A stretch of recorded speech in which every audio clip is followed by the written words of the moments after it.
ఎర్ర బస్సు రావడమే కష్టమన్న ఆదిలాబాద్ కు ఎయిర్ బస్ తీసుకొస్తానన్నారు సీఎం రేవంత్ రెడ్డి. ఏడాదిలోపు విమానాశ్రయ పనులు మొదలు పెడతామన్నారు. ప్రజాపాలన విజయోత్సవాల్లో భాగంగా ఆదిలాబాద్ లో అభివృద్ధి సంక్షేమ పనులకు శంకుస్థాపనలు చేశారు. ప్రతిపక్ష నేతలకు సముచిత స్థానం కల్పిస్తామన్నారు సీఎం. అభివృద్ధి నిధుల కేటాయింపులో ఎలాంటి వివక్ష ఉండదన్నారు. తన దగ్గరకు బీజేపీ ఎమ్మెల్యేలు వచ్చినట్లు తాను మోదీ దగ్గరకు పనుల కోసం వెళ్తున్నానని చెప్పారు రేవంత్ రెడ్డి. కాళేశ్వరం పేరుతో కేసీఆర్ 1,00,000 కోట్లను గోదావరిలో పోశారని విమర్శించారు. తుమ్మిడిహట్టి దగ్గరే ప్రాణహిత చేవెళ్ల ప్రాజెక్టును నిర్మిస్తానన్నారు సీఎం.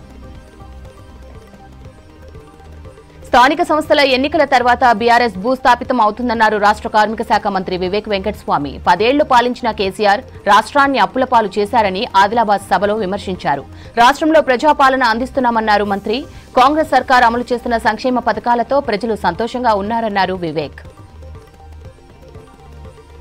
ఆదిలాబాద్ సభలో సీఎం రేవంత్ రెడ్డిపై ప్రశంసలు కురిపించారు BJP MLA Payal Shankar. CM Revanth రెడ్డిది గొప్ప మనసని కొనియాడారు. ఆదిలాబాద్ లో సీఎం రేవంత్ బహిరంగ సభలో పాల్గొన్న పాయల్ శంకర్ 10 ఏళ్లు పాపాత్ములు పాలించడంతోనే రాష్ట్రం అప్పుల పాలైందని ఫైర్ అయ్యారు. హైదరాబాద్ ను క్వాంటమ్ సిటీగా తీర్చిదిద్దేందుకు ప్రభుత్వం చిత్తశుద్దితో పనిచేస్తోందన్నారు మంత్రి శ్రీధర్ బాబు. క్వాంటమ్ టెక్నాలజీలో తెలంగాణను గ్లోబల్ లీడర్ గా మార్చేలా దేశంలోని తొలిసారిగా లాంగ్ టర్మ్ క్వాంటమ్ స్ట్రాటజీని రూపొందించామన్నారు. గచ్చిబౌలిలోని IIIT, హైదరాబాద్ లో NITI Aayog road map for quantum and Telangana quantum స్ట్రాటజీని డిప్యూటీ సీఎం బట్టి విక్రమార్కతో కలిసి ఆవిష్కరించారు మంత్రి. ఉమ్మడి నల్గొండ జిల్లాలో కాళేశ్వరం నీళ్లు లేకున్నా 1,50,00,000 మెట్రిక్ టన్నుల ధాన్యాన్ని పండించామన్నారు మంత్రి కోమటిరెడ్డి.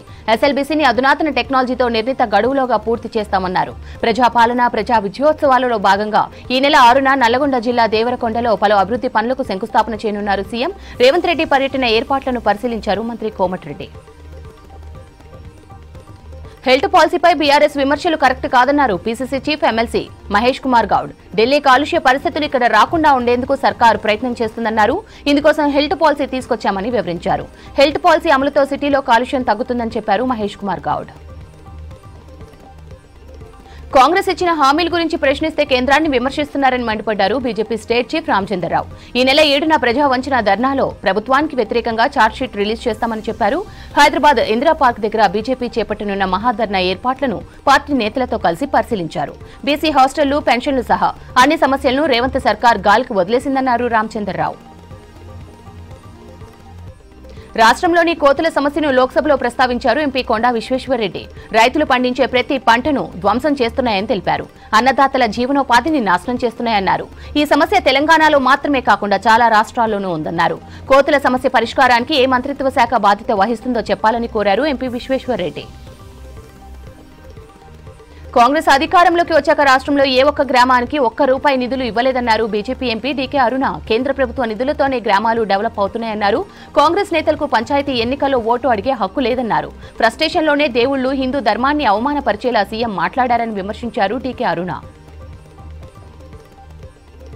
భారత్ పర్యటనలో రష్యా అధ్యక్షుడు పుతిన్ కు గ్రాండ్ వెల్కమ్ లభించింది. ఢిల్లీలోని పాలెం ఎయిర్పోర్ట్ లో స్వయంగా స్వాగతం పలికారు ప్రధాని మోదీ. ఇవాళ ద్వైపాక్షిక వ్యూహాత్మక అంశాలపై ఇద్దరు నేతలు చర్చించనున్నారు. రక్షణ రంగంలో సహకారంపై డిస్కస్ చేయనున్నారు. 2 దేశాల మధ్య కీలక ఒప్పందాలు కుదిరే ఛాన్స్ ఉంది. పుతిన్ పర్యటనతో ఢిల్లీలో భారీ భద్రతా ఏర్పాట్లు చేశారు. దేశంలోని ప్రముఖ ఎయిర్పోర్ట్లలో ఇండిగో సేవల్లో తీవ్ర అంతరాయం కొనసాగుతోంది. 2 రోజుల్లో 300 ఫ్లైట్ సర్వీసులు రద్దయ్యాయి. దేశ విదేశాలకు వెళ్లే ప్రయాణికులు ఎయిర్పోర్టుల్లోనే పడిగాపులు కాస్తున్నారు.